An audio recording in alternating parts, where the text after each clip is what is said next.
Hello, everyone. I'm Chris, and I'm here to tell you about our recently published exemption process for criteria 5.3 and 5.4 of the Performance Standard.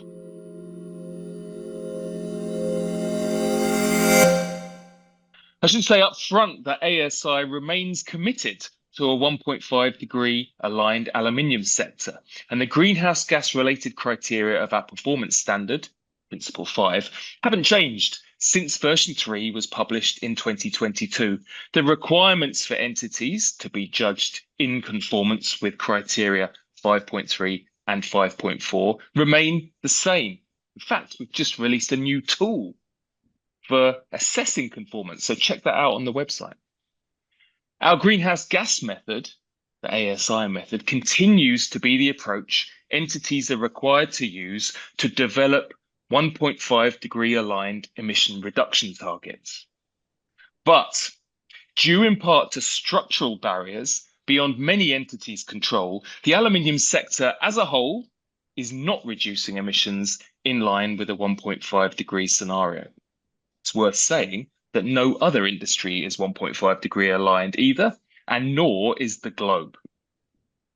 The barriers to the aluminium sector, the barriers to that 1.5 degree alignment, are unlikely to be overcome within the next 3 to 5 years. And that means that our entities are going to see repeated non-conformances against criteria 5.3 and 5.4. And under the existing assurance framework, that could lead to a loss of certification for affected entities. Our analysis indicates that up to 90% of primary aluminium producers would be affected in this way. This could lead to reduced impact, as these entities would no longer be committed through ASI certification to work towards ESG improvements, greenhouse gas improvements, but also other area improvements as well, covered by the Performance Standard. To recognize this, we've designed some specific exemption rules.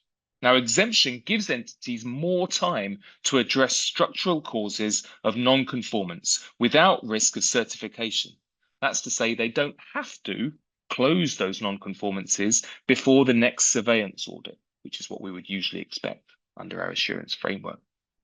It means that major non-conformances against specific, very specific emissions reduction criteria only applicable to certain parts of 5.3 and 5.4 will not count towards the maximum 3 major non-conformances, which might lead to provisional certification or potentially loss of certification.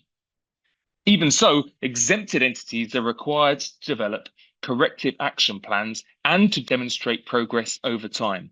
Auditors, through ASI audits, would be assessing that performance to see that entities are reducing emissions over time, albeit not 1.5 aligned. Entities, of course, are encouraged to explore all conformance avenues before relying on exemption, and auditors are directed to interrogate the action of entities prior to granting exemption. There's some very specific rules around exemption, and they're published on the ASI website. I encourage you to go and take a look. In particular, ASI auditors who will need to be familiar with the rules before applying exemption. Take a look at the website. Any questions? Do always feel free to get in touch with me or other members of ASI staff. We're here to help. We're here to drive change. And we're here to ensure that entities are able to perform better against the full suite of ESG issues covered by our Performance Standard.